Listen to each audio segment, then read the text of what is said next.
The Poem of the Man God. The Third Year of the Public Life. Chapter 393. Farewell to Kerioth. Parable of the Two Wills. 27th of February, 1946. Jesus is speaking in the synagogue of Kerioth, which is incredibly crowded. He is replying to several people who have asked him private advice, and is speaking to each separately. When he has satisfied them all, he begins to speak in a loud voice. People of Kerioth, listen to my farewell parable. We shall call it the Two Wills. A perfect father had two sons. He loved both with the same wise love. He directed both towards the right ways. Although there was no difference in the way he loved and taught them, there was a remarkable difference in the two sons. One, the firstborn, was humble, obedient. He did his father's will without discussion. He was always joyful and happy in his work. The other one, although younger, was often unhappy. He argued with his father and within himself. He always pondered with deep human meditation on the advice and orders that he received. And instead of carrying them out exactly as they were given, he took the liberty of modifying them completely or partially, as if they had been imparted by a fool. His elder brother used to say to him, "Don't do that. You are grieving our father." But he would reply, "You are foolish. A great big strapping man, such as you are, firstborn over and above, and grown up. Oh, I would not remain in the place where father put you. I would like to do more. I would impose myself on the servants, so that they might realize that I am the master.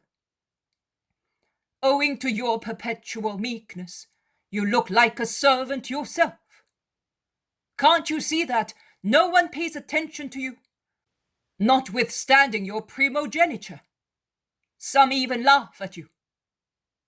The second-born son, tempted by Satan, or rather, a disciple of Satan, whose advice he carried out diligently, tempted his brother.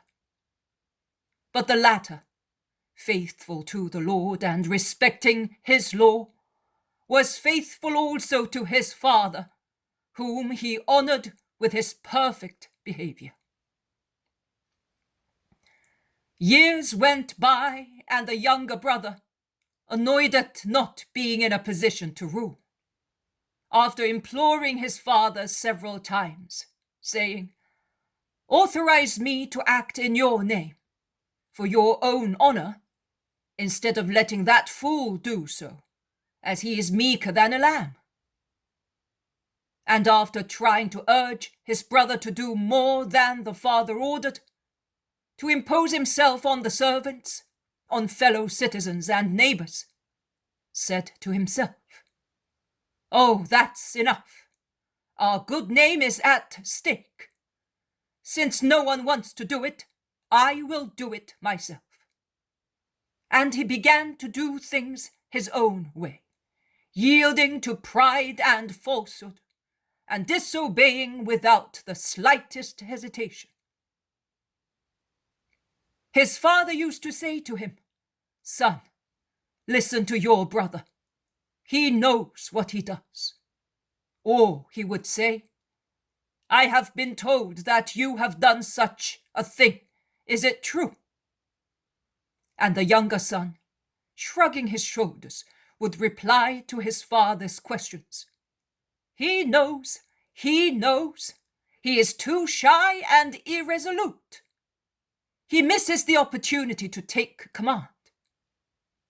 Or he would reply, I did not do such a thing. His father used to say to him, "Don't seek help from this one or that one. Who do you think can help more than we can to give fame to our name? False friends influence you so that later they may laugh at you behind your back." But the second-born son replied, "Are you jealous because I am the one with spirit of enterprise? In any case, I know that I am doing the right thing." Time passed. The elder brother was growing more and more in justice, whilst the younger one fostered evil passions. At last, the father said, "It's time to put an end to this. You either comply with what I order, or you will lose my love." And the rebel went and told his false friends. Are you worried about that? Don't. There is a way to make it impossible for a father to prefer one son to another.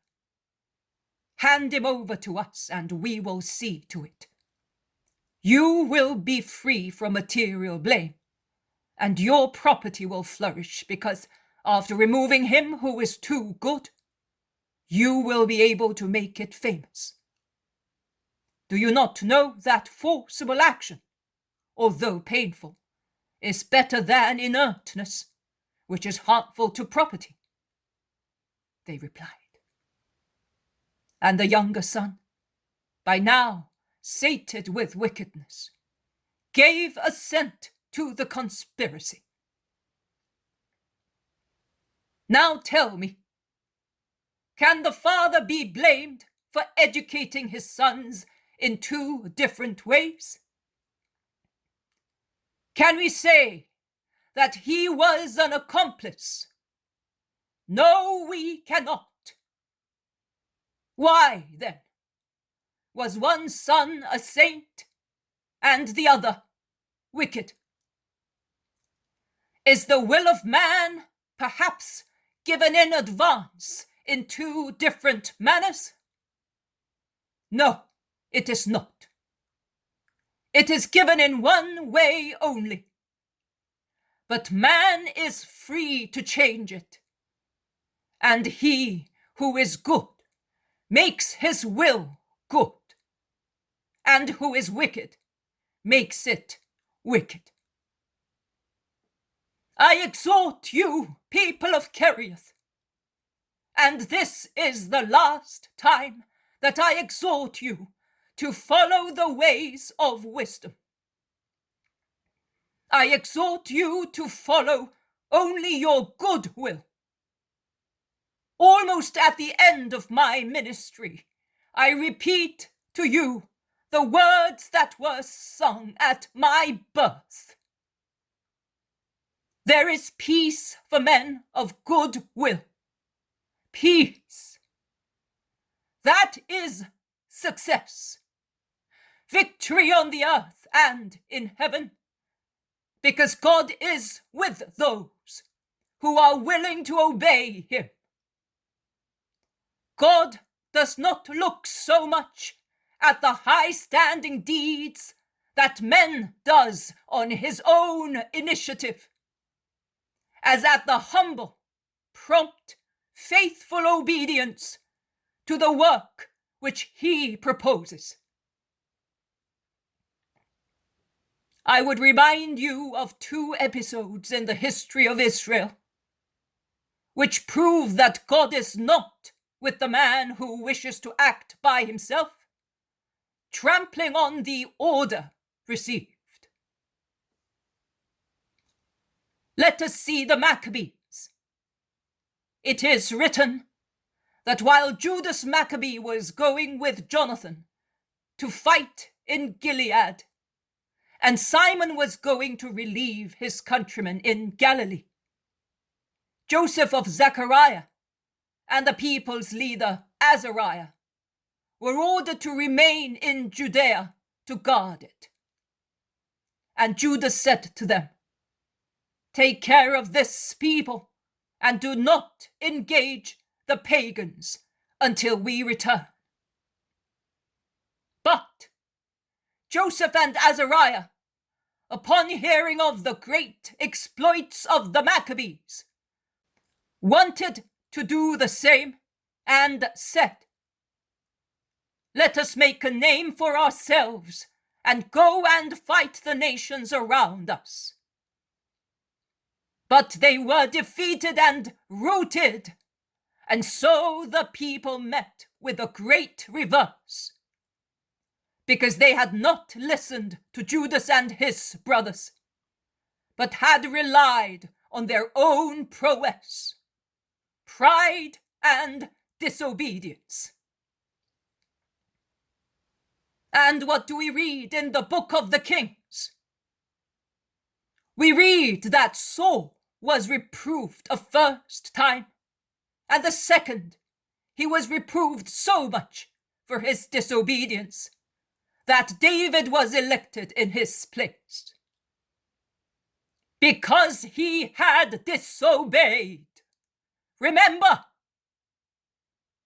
does the Lord perhaps want holocausts and victims? Or does he not prefer people to obey his voice? Obedience is worth more than sacrifices, and to listen is worth more than offering the fat of rams. Because rebellion is a sin of sorcery, presumption, a crime of idolatry.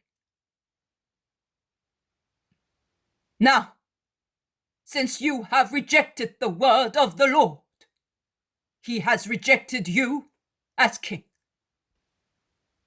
Remember, when Samuel obediently filled his horn with oil and went to Jesse of Bethlehem, because the Lord had chosen himself another king there, Jesse went to the banquet with his sons after the sacrifice, and his sons were introduced to Samuel. Eliab, handsome, young and tall, was the first one. But the Lord said to Samuel, "Take no notice of his appearance or his height, because I have rejected him. I do not see as man sees. Because man looks at appearances, but the Lord looks at the heart." And Samuel did not want Eliab as king. Abinadab was then presented to him, but Samuel said, "The Lord has not chosen this one either." And Jesse presented Shammah to him, but Samuel said, "He is not the chosen one of the Lord either." And he said the same with regard to all the 7 sons of Jesse present at the banquet. And Samuel asked, "Are all your sons here?" "No," replied Jesse. "There is still one left, the youngest, who is looking after the sheep." "Send for him, because we will not sit down to eat until he comes." And David came. He was a fair-haired boy of fresh complexion and pleasant bearing. And the Lord said, "Anoint him, for he is the king." Because, and always bear this in mind, God chooses whoever he wants, and he deprives those who forfeit his favor by depraving his will through pride and disobedience. I will not come back here again. The master is about to fulfill his ministry. Afterwards, he will be more than master. Prepare your souls for that hour, and remember that as my birth was salvation for those who had goodwill, so my accession will be salvation for those who had goodwill in following me as master in my doctrine, and for those who will follow me in it, also after my accession. Goodbye, men, women, and children of Kerioth. Goodbye. Let us look at one another straight in the eyes. Let us make our hearts, yours and mine, blend in a loving embrace of farewell. And may our love be always alive, also when I shall no longer be among you. The first time I came here, a just man breathed his last in the kiss of his Saviour, in a vision of glory. And now, the last time I have come here, I bless you with love. Goodbye. May the Lord grant you faith, hope, and charity in perfect measure. May he give you love, love, love, for himself, for me, for the good, for the unhappy, for the guilty, for those who are burdened with the weight of a fault which is not theirs. Remember, be good. Do not be unjust. Remember that I have always forgiven not only guilty people, but I have embraced the whole of Israel with my love, the whole of Israel, which consists of good and not good people, as in every family there are good and not good members. And it would be unfair to say that a whole family is bad only because one member is so. I am going. If anyone still wishes to speak to me, let him come before evening to the country house of Mary of Simon. Jesus raises his hand and blesses, and then goes out quickly through the back door, followed by his apostles. People whisper, "He's not coming back anymore." What did he mean? Tears welled in his eyes when saying goodbye. Did you hear? He said that he will be raised. So Judas is right. Of course, later, as king, he will not be among us as now. But I spoke to his brothers.